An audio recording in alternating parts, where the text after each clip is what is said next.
Assalamualaikum warahmatullahi wabarakatuh. Halo semuanya, salam sejahtera bagi kita semua. Kami dari kelompok 1 yang beranggotakan saya, Nasri Suharisma, Rahmiati Awaliyah, Rehan Mulia Sipa, Sheila Indri Nabilah, Teresa Angelika Samusir, Teresia Hosana Gultom, Yohana Monika, dan Zain Dana Prakasa. Pada kesempatan kali ini, kami dari kelompok 1 akan membahas materi dan isu terkait dengan tema Pancasila sebagai sistem etika. Secara luas, makna Pancasila sebagai dasar negara adalah Pancasila digunakan sebagai dasar oleh negara dalam mengatur pemerintahan dan penyelenggaraan negara. Selain itu, arti Pancasila sebagai dasar negara juga dapat dimaknai dengan dijadikannya Pancasila sebagai pedoman dan prinsip dasar dalam kehidupan. Pentingnya Pancasila sebagai sistem etika bagi bangsa Indonesia ialah menjadi rambu normatif untuk mengatur perilaku kehidupan bermasyarakat, berbangsa, dan bernegara di Indonesia. Dengan demikian, pelanggaran dalam kehidupan bernegara dapat diminimalkan. Implementasi Pancasila sebagai sistem etika dapat terwujud apabila pemerintah dan masyarakat dapat menerapkan nilai-nilai yang ada dalam Pancasila dengan mengedepankan prinsip keseimbangan antara hak dan kewajiban. Selain dipenuhi konflik, tidak diterapkannya sila Pancasila dalam kehidupan sehari-hari juga menimbulkan pelanggaran hak serta kewajiban. Misalnya, suatu kelompok masyarakat bisa dengan bebas mengambil hak masyarakat yang lain dan tidak menjalankan kewajibannya. Baiklah, isu yang bertentangan dengan Pancasila sebagai etika yang kelompok kami bahas adalah tragedi Kanjuruhan. Tragedi Stadion Kanjuruhan 2022 adalah insiden saling injak yang terjadi di Stadion Kanjuruhan, Kabupaten Malang pada 1 Oktober 2022. Kerusuhan ini merupakan bagian dari rivalitas lokal derby Super Jawa Timur yang mempertemukan Arema dengan Persebaya Surabaya. Untuk lebih jelasnya lagi, pada 1 Oktober 2022 telah terlaksana pertandingan antara Arema versus Persebaya dalam Liga 1 Indonesia yang diadakan di Stadion Kanjuruhan. Terjadinya sebuah tragedi yang cukup mencekam dan menyeramkan dalam sejarah dunia ini disebabkan oleh karena kalahnya tim sepak bola Arema yang baru mengalami kekalahan setelah 23 tahun lamanya menjadi tuan rumah pertandingan. Penyebab tersebut mengakibatkan kekecewaan besar pada supporter atau fanatik fans yang tidak dapat bersikap dengan dewasa. Berikut ini merupakan kronologi yang terjadi di Kanjuruhan menurut detail laporan dengan nomor R/22X/2022-Intelcam. Pada pukul 21.58 waktu Indonesia Barat, setelah pertandingan selesai, pemain dan ofisial Persebaya Surabaya dari lapangan masuk ke dalam kamar ganti pemain dan dilempari oleh Aremania supporter Arema FC dari atas tribun dengan botol air mineral. Pada pukul 22.00 waktu Indonesia Barat, saat pemain dan ofisial pemain Arema FC dari lapangan berjalan masuk menuju kamar ganti pemain, Aremania turun ke lapangan dan menyerang pemain. Hal ini menyebabkan petugas keamanan berusaha untuk mendampingi dan melindungi pemain hingga masuk ke dalam ruang ganti. Aremania yang turun ke lapangan sudah semakin banyak dan juga menyerang aparat keamanan. Karena Aremania semakin brutal dan terus menyerang aparat keamanan mengambil tindakan dengan menembakkan gas air mata ke arah lapangan, yaitu Tribun Selatan dan juga Tribun Timur. Setelah penembakan gas air mata terjadi, supporter yang berada di tribun berusaha keluar melalui pintu secara bersamaan sehingga berdesak-desakan. Banyak yang tergencet, terjatuh, serta mengalami sesak nafas. Pemain Persebaya Surabaya memasuki kendaraan barakuda dan bergerak meninggalkan stadion dengan pengawalan Satlantas, Brimob, dan TNI. Namun dihadang oleh Aremania dengan melakukan pembakaran baril lantas, pagar, dan 2 kendaraan roda 4 milik anggota Polri. Selain melakukan pembakaran, Aremania juga melakukan penyerangan terhadap personil pengawalan dengan menggunakan batu, botol, dan kayu, sehingga kendaraan rombongan pemain Persebaya tertahan di jalur jalan keluar. Untuk menghalau massa yang anarkis, dilakukan upaya pembubaran dengan penembakan gas air mata. Namun, massa tidak bergeming dan semakin menyerang aparat keamanan. Akibat kejadian di dalam tribun stadion tersebut, banyak korban yang mengalami sesak napas dan lemas dievakuasi ke unit kesehatan Stadion Kanjuruhan. Namun, untuk mengevakuasi ke rumah sakit terhambat oleh aksi Aremania di pintu masuk stadion. Pada saat bersamaan, dilakukan evakuasi dengan menggunakan mobil ambulan dan bisa dibukakan jalan oleh massa Aremania. Namun, karena banyaknya korban dan kurangnya ambulan, maka evakuasi korban dengan menggunakan kendaraan dinas Kasat Lantas, kendaraan Grand Max Polsek Jajaran, truk Dalmas Polres, truk Dalmas Brimob, dan TNI. Namun, dalam perjalanan juga dilempari batu dan dihadang oleh Aremania. Setelah Aremania mengetahui banyak korban yang dievakuasi menggunakan kendaraan dinas, akhirnya tekanan massa Aremania sedikit berkurang ketika ada kendaraan dinas yang melakukan evakuasi korban. Ketika tekanan massa Aremania mulai berkurang, selanjutnya kendaraan water cannon Polres Malang bergerak maju untuk memadamkan api dan diikuti oleh rombongan kendaraan Barakuda pemain Persebaya Surabaya, kendaraan pengawalan dari TNI dan Brimob, sehingga rombongan kendaraan pemain Persebaya serta petugas pengawalan bisa bergerak meninggalkan Stadion Kanjuruhan. Setelah rombongan kendaraan pemain Persebaya meninggalkan Stadion Kanjuruhan, massa Aremania mulai mencair dan meninggalkan lokasi depan pintu masuk stadion. Wakil Ketua Komisi 10 DPR RI, Dede Yusuf mengatakan dirinya sempat mendapatkan surat bahwa pihak kepolisian meminta jadwal pertandingan untuk dimajukan. Setiap penyelenggaraan maka ada briefing. Nah, pada saat briefing itulah semua itu mensepakati. Satu contoh, saya mendapat surat bahwa pihak kepolisian sudah meminta untuk memajukan jadwal pertandingan dari jam 8 ke sore hari, ujar Dede Yusuf dalam diskusi perspektif. Dede Yusuf mengatakan PSSI setuju jadwal dimajukan, namun pihak PT Liga Indonesia Baru atau PT LIB menolak. Dede Yusuf mengatakan konon penolakan ini lantaran rating TV yang tinggi pada saat malam hari. PSSI setuju, tetapi Liga mengatakan tidak, harus sesuai jadwal. Karena konon katanya, ini masih konon katanya, kami belum bisa mengatakan. TV ratingnya itu paling tinggi kalau malam.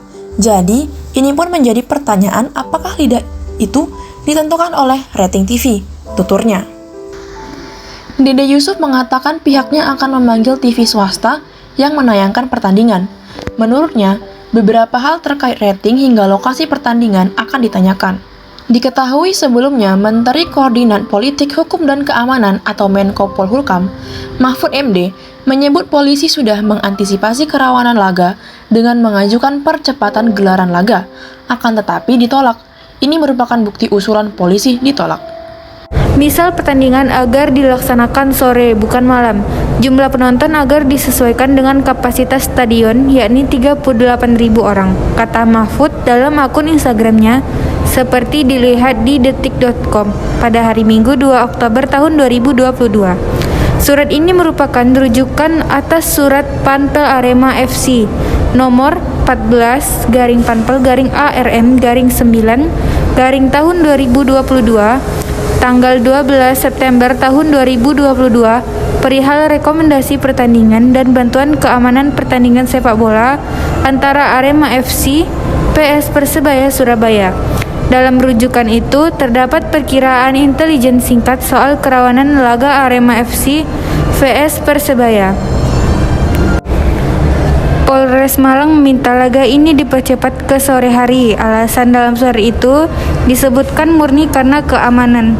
Sehubungan dengan rujukan di atas, bersama ini memohon bantuannya kepada Panpel Arema FC agar mengajukan surat permohonan perubahan jadwal pertandingan sepak bola BRI Liga 1 tahun 2022 kepada PT Liga Indonesia terkait rencana pertandingan sepak bola antara Arema FC PS Persebaya pada hari Sabtu tanggal 1 Oktober tahun 2022 yang sedianya main pada pukul 8 WIB agar diajukan menjadi pada pukul 3 WIB dengan pertimbangan keamanan. Demikian bunyi surat dari Kapolres Malang. Jawaban PT Liga Indonesia Baru dalam surat yang diteken Dikrut Ahmad Hadian Lukita per 19 September tahun 2022 sesuai pernyataan Mahfud MD. PT Liga Indonesia baru tetap ingin laga ini digelar sesuai jadwal, sembari meminta Panpel Arema FC berkoordinasi maksimal dengan kepolisian.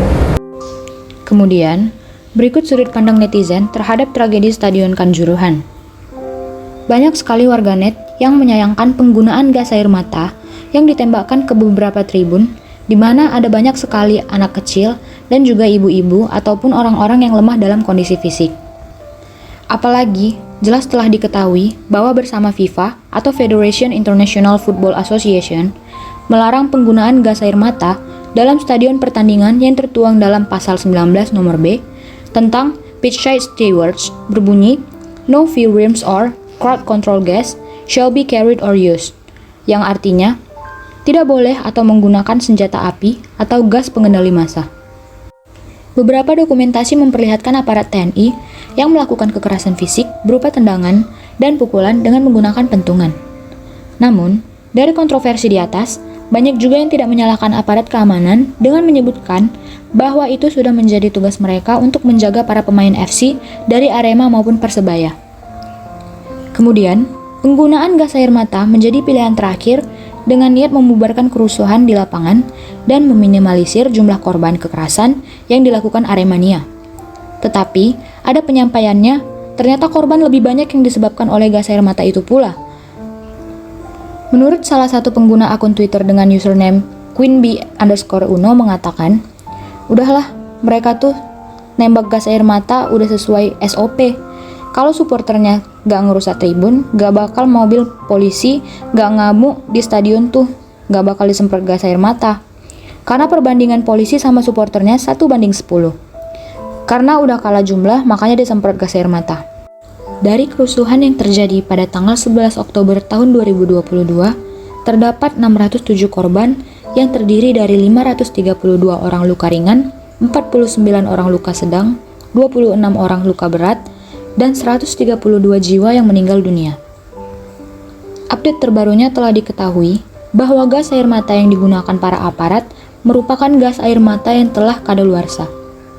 Fakta ini sangat mengejutkan bagi seluruh masyarakat Indonesia, ditambah lagi informasi tambahan dari seorang profesor kimia yang mengatakan bahwa gas air mata yang telah kadaluarsa bisa berubah menjadi suatu zat cyanida. Atas peristiwa ini, polisi menetapkan 6 tersangka. Keenam tersangka tersebut yaitu Direktur Utama PT LIB AHL, Ketua Panitia Pelaksana AH, Security Officer SS, Kabagops Polres Malang WSS, anggota Brimob Polda Jatim H, dan Samapta Polres Malang BSA. 3 polisi yang ditetapkan tersangka itu karena memerintahkan anggotanya untuk menembakkan gas air mata. Para tersangka dijerat pasal 359 dan pasal 360 KUHP tentang kelalaian yang menyebabkan kematian dan pasal 103 ayat 1 Undang-Undang Nomor 11 Tahun 2022 tentang keolahragaan. Seiring berjalannya waktu, laporan korban jiwa terus bertambah, sampai saat artikel ini ditulis pada hari Minggu 2 Oktober 2022, sudah tercatat ada setidaknya 130 orang tewas akibat tragedi di Stadion Kanjuruhan. Melansir pemberitaan surya.co.id, sebagian korban adalah anak di bawah umur, sehingga belum memiliki KTP untuk identifikasi. Kejadian tragis kerusuhan pertandingan sepak bola Arema FC versus Persebaya pada Sabtu malam membawa Indonesia mencetak sejarah.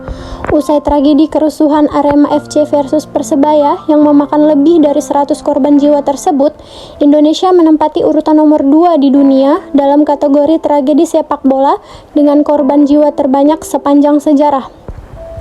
Dengan sampainya berita ini ke seluruh penjuru dunia, ada banyak sekali ucapan duka yang disampaikan melalui media internet, terkhususnya Twitter, kepada para keluarga korban tragedi Stadion Kanjuruhan. Hampir seluruh pesepak bola dunia turut meramaikan tagar Pray for Kanjuruhan, termasuk juga beberapa klub keolahragaan, terutama sepak bola seperti berikut ini. Berikut ini beberapa dari banyaknya klub sepak bola yang ikut berduka atas tragedi Stadion Kanjuruhan dengan melakukan hening cipta. Bukan hanya di Indonesia saja, tetapi juga banyak dari luar Indonesia yang melakukan hening cipta. Diketahui markas FIFA juga melakukan penghormatan dengan menurunkan bendera setengah tiang untuk seluruh bendera negara yang ada di dalam daftar FIFA. Hal ini menyiratkan bahwa seluruh dunia ikut berkabung atas kejadian yang menimpa negara Indonesia. Sedangkan untuk klub sepak bola dalam negeri telah serentak mengganti foto profil sosial media ofisial mereka dengan bertemakan nuansa gelap atau hitam, yang juga memberitahukan bahwa klub sepak bola dalam negeri sedang berduka atas apa yang menimpa saudara-saudaranya. Di sini dapat kita lihat terdapat beberapa klub sepak bola dalam negeri, yaitu seperti ofisial Persikabo, ofisial Persebaya, Persib, Persija, Persipura Papua, Madura United FC, dan lain sebagainya. Selanjutnya, kami membuat analisis Fishbone dari tragedi Stadion Kanjuruhan, di mana kami mengambil 4 pilar utama. Ada people, environment, tools, dan juga time. Untuk people, kami mengambil polisi sebagai faktor utama, di mana para polisi melakukan tindakan anarkis. Tetapi, tindakan anarkis ini dipicu oleh kericuhan para fans fanatik yang tidak bisa bersikap dewasa. Kericuhan tersebut terjadi di bawah di lapangan dan membahayakan pemain dan juga banyak fans lainnya. Kericuhan ini dipicu juga oleh kekalahan tim kesayangan mereka, yaitu Arema. Nah, untuk yang kedua, ada environment, di mana permasalahan utama terletak pada stadion. Stadion yang kepenuhan karena tidak sesuai dengan kapasitas yang sewajarnya. Hal ini terjadi karena adanya penjualan tiket secara ilegal oleh calo-calo yang tidak bertanggung jawab. Yang ketiga, ada tools, di mana adanya pelanggaran terhadap kebijakan yang telah disepakati dan disesuaikan oleh pihak FIFA. FIFA ini merupakan Federation International Football Association, di mana mereka telah melarang penggunaan gas air mata untuk membubarkan massa di dalam stadion, apalagi di tribun. Selanjutnya, time. Pihak panitia telah meminta perizinan dan telah meminta penguluran waktu kepada pihak LIB agar waktu tayang dimajukan menjadi sore hari. Tetapi, LIB menolak karena adanya kontrak dengan televisi, di mana jam tayang pada malam hari itu lebih baik dibandingkan dengan siang hari, katanya. Itulah yang menjadi faktor-faktor utama penyebab terjadinya tragedi Stadion Kanjuruhan yang telah memakan begitu banyak korban. Korban luka, entah itu luka parah ataupun luka ringan, hingga yang paling parah adalah korban meninggal. Siapa sih di sini yang gemar menonton sepak bola dan menjadi penggemar sepak bola tertentu? Klub sepak bola manakah yang Anda sukai? Apakah klub dari Liga Indonesia, Liga Inggris, Liga Spanyol, atau Liga Prancis? Atau mungkin Anda menyukai klub dari Liga Italia atau dari Liga Jerman? Nah, apapun klub sepak bola yang Anda gemari, akan ada beberapa manfaat yang akan Anda dapatkan sebagai penggemar sepak bola. Berikut ini merupakan hal-hal yang bisa menjadi pertimbangan bagi Anda untuk memasuki dunia persepak bola yang dimana akan ada banyak manfaatnya. Yang pertama, menambah teman di dunia maya. Ketika Anda menjadi penggemar klub sepak bola tertentu, Anda pasti tertarik untuk bergabung dengan grup sesama penggemar, bukan? Nah, apabila Anda bergabung dengan grup tersebut, otomatis Anda akan mendapatkan banyak teman baru di dunia maya. Terkadang juga, teman di dunia maya tidak kalah serunya dengan teman di dunia nyata loh. Terlebih lagi jika ia memiliki hobi yang sama dengan kamu. Yang kedua, mengakrabkan pertemanan di dunia nyata. Dengan menjadi penggemar sepak bola, Anda pasti dapat menjadi lebih akrab dengan temanmu yang sama-sama penggemar sepak bola. Terlebih lagi jika Anda dan temanmu menggemari klub yang sama. Nah, dijamin kalian tidak akan kehabisan bahan pembicaraan sehingga kalian akan dapat menjadi lebih akrab. Pertemanan kalian akan semakin erat lagi jika kalian mengadakan acara nonton pertandingan sepak bola bersama. Yang ketiga, meningkatkan penguasaan bahasa asing. Selama menonton sepak bola, Anda pasti pernah mendengar suara komentator, bukan? Nah, apabila Anda menjadi penggemar klub sepak bola luar negeri, misalnya klub dari Liga Inggris, Anda pasti akan berusaha memahami kata-kata berbahasa Inggris yang diucapkan komentator tersebut. Dengan demikian, secara tidak langsung, Anda menjadi belajar bahasa Inggris. Hingga akhirnya, penguasaan bahasa asing Anda akan terus mengalami peningkatan. Yang keempat, mendapat nilai-nilai positif dari sepak bola. Nilai yang paling menonjol tentu saja nilai kerjasama dan kekompakan. Sepak bola merupakan sebuah permainan tim. Jadi, tanpa kerjasama dan kekompakan, maka kemenangan akan sulit untuk diraih. Nilai-nilai itu bisa kalian dapatkan dan terapkan dalam kehidupan sehari-hari. Nilai-nilai lainnya yang dapat kalian petik, yaitu ada sportivitas, kejujuran, kerja keras, pantang menyerah, dan lain sebagainya. Yang terakhir, dapat memperoleh ide konten yang menarik. Nah, khusus yang satu ini dapat kalian peroleh terutama untuk yang bekerja sebagai konten kreator media sosial. Dengan menjadi penggemar sepak bola, Anda otomatis mengetahui pertandingan sepak bola, terutama yang populer, sehingga bisa Anda angkat dan tuangkan menjadi konten yang menarik. Berikut ini merupakan salah satu contoh dari dunia sepak bola Indonesia yang memberikan pengaruh positif kepada banyak orang, terutama suasana haru dan membanggakan. Contoh berikut ini adalah salah satu dari banyaknya contoh positif yang bersesuaian dengan beretika dalam Pancasila. 1. Supporter memberikan penghormatan terhadap Timnas Palestina. Meskipun Timnas U23 Indonesia menelan kekalahan 1-2 atas Palestina dalam laga grup A Asian Games 2018, supporter Indonesia yang hadir di Stadion Patriot Candrabaga Bekasi tetap memberikan penghormatan besar terhadap Timnas Palestina. Pemandangan unik terjadi dalam duel penyisihan grup A Asian Games 2018 antara Timnas Indonesia U23 kontra Timnas Palestina U23 di Stadion Patriot Bekasi. Tim tamu yang memenangi pertandingan banjir aplaus dari supporter tim merah putih.